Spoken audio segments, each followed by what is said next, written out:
not a YouTuber, just like making videos. And in this video, I'm gonna, first of all, I like to say Happy Thanksgiving and remember the Wampanoags. But I'm going to talk about the Ferguson verdict, rioting, and the hodgepodge coming from the greater man. Now, David Carl did a video literally blaming Michael Brown's shooting on black women, and I know that he did this to get some sort of reaction. This guy is a basket case.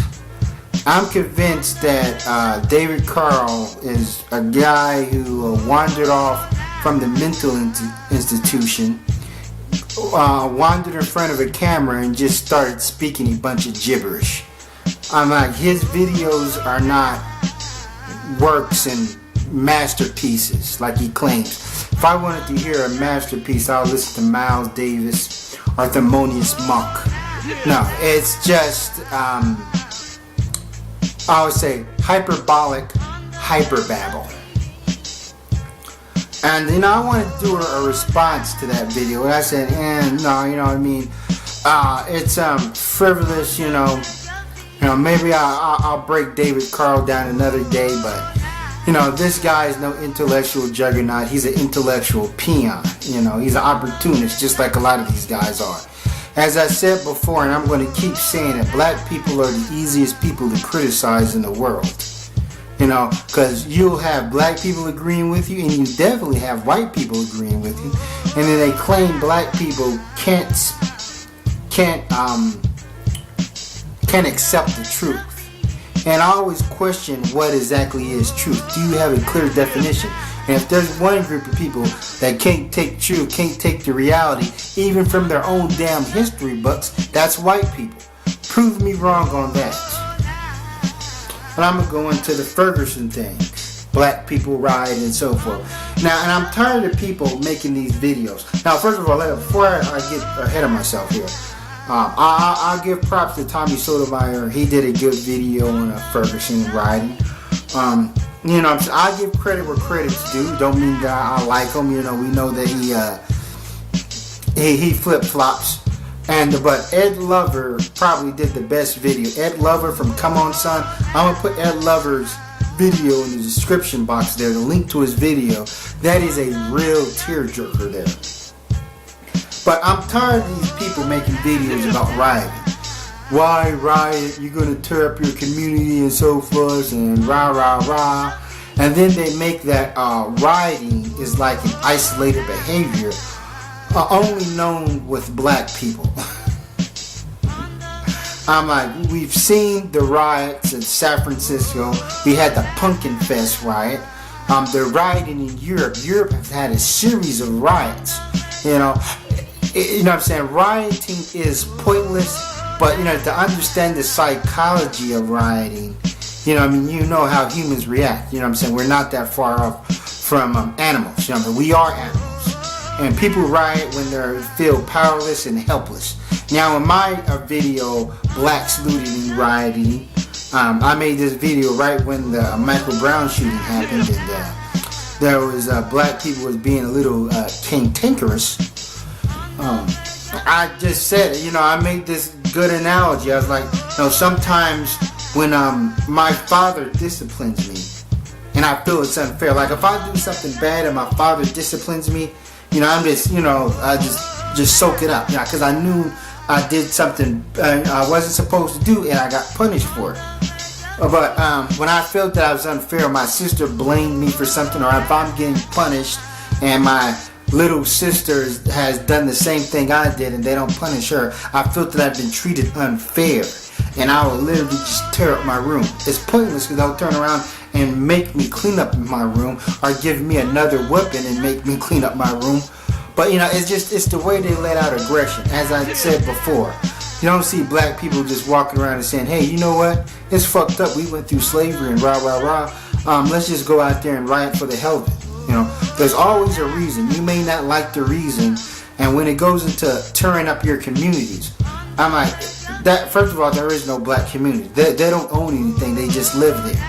Just like if I lived in a building, I don't own it. I live, and if the security guard keeps, well, let's say if I live in this building, the security guard who has authority over me keeps fucking with me, and then I go to management, and management don't do nothing. You know what I'm saying? It's just going to get me really pissed off.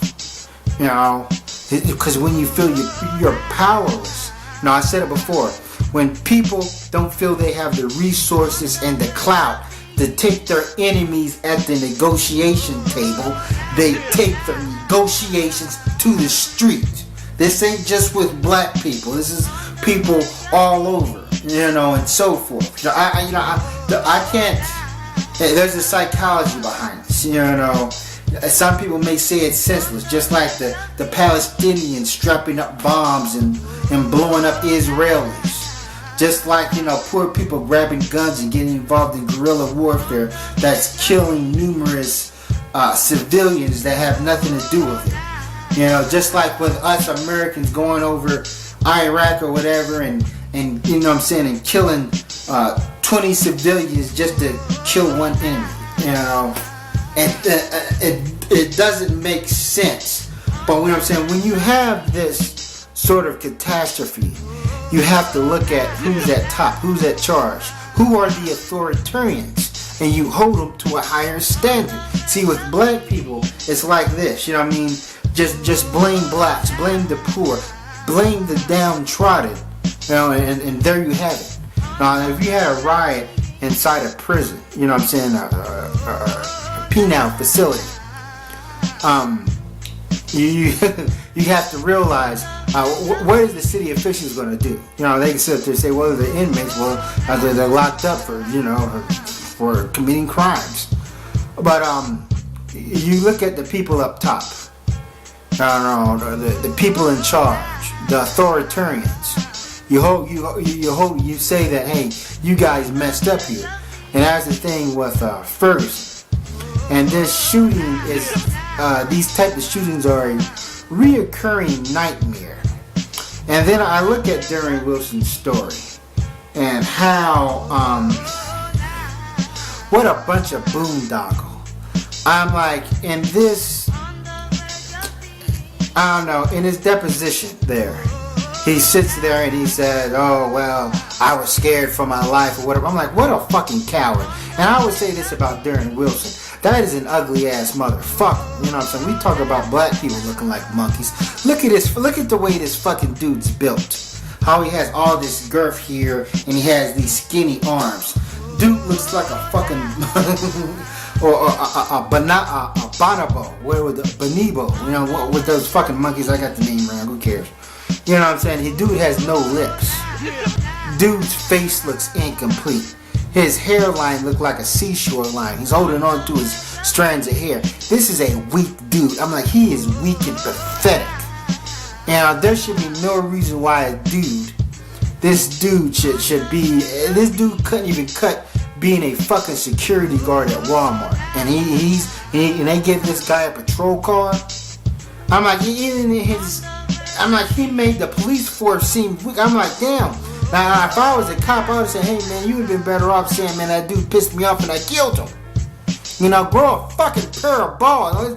Oh, I felt helpless. I felt like a little child. What the hell? Oh, Lord, man, I can't even say that. If I got into a fight in high school and middle school and you know, I was getting beat so bad I grabbed up a weapon and pummeled my opponent with it. I can't sit up there and say, oh, well, I felt like a little child.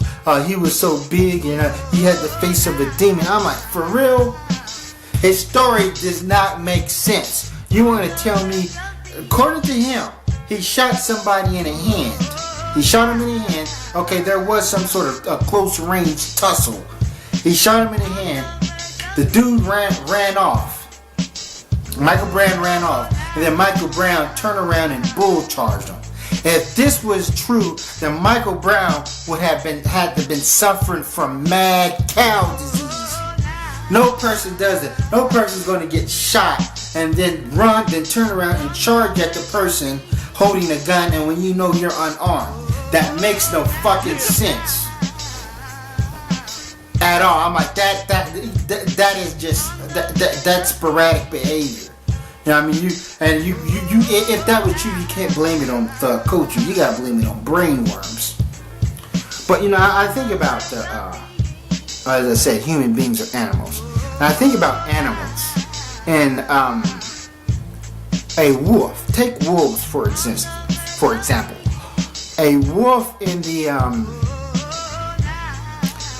1840s will still be a wolf in the 2000s.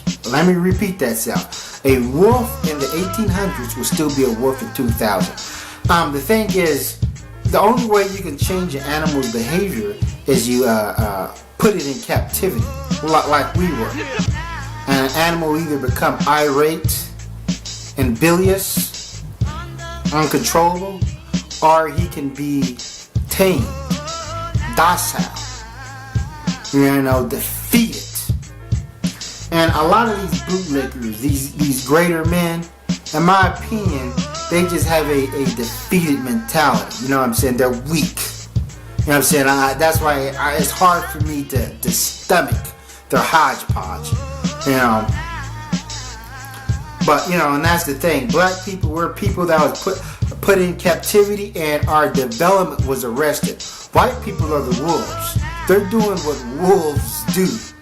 And if what I'm saying, they want to put their fangs in somebody's skull, and that's what's happening here. You know what I mean? Name a point in history where white people lived in harmony with the people they conquered. No, you can't. You know what I'm saying? Usually what people have to do, they have to overthrow white people and run them out their country. And so for constantly protest. And white people, just like in South Africa, white people couldn't live on equal grounds with blacks. The white South Africans, they got the fuck out of Dodge. Well, the Europeans, they got the fuck out of Dodge. White people are trying to hold on to their power. I'm like, as I said before, they can only benefit for us in this position. And you know what I'm saying, you're going to have the bootlickers, the step and fetch it's, you know what I'm saying, they're going to kowtow to white people, they're going to shame black people, they're going to tell us it's all our fault. I'm like, white people have a history of killing blacks. White people in position of power, the Ku Klux Klan, the cops. There was a time in this country when more black people were being killed at the hands of whites than blacks at the hands of each other. But there's been never a time in this country where white people have been being murdered by the hands of blacks more so by the hands of white people. And that's the thing. So you expect me all of a sudden that these people, these wolves, have changed. They changed their attitudes and behavior towards us, and now we're the problem now. Man, that's a bunch of malarkey. That's why I tell people, think. I have the ability to process information at a high velocity. I think about things in a historical context, in a worldview context, in a macrocosmic context and point of view. But that's all I want to say. Thanks for watching, and sally forth.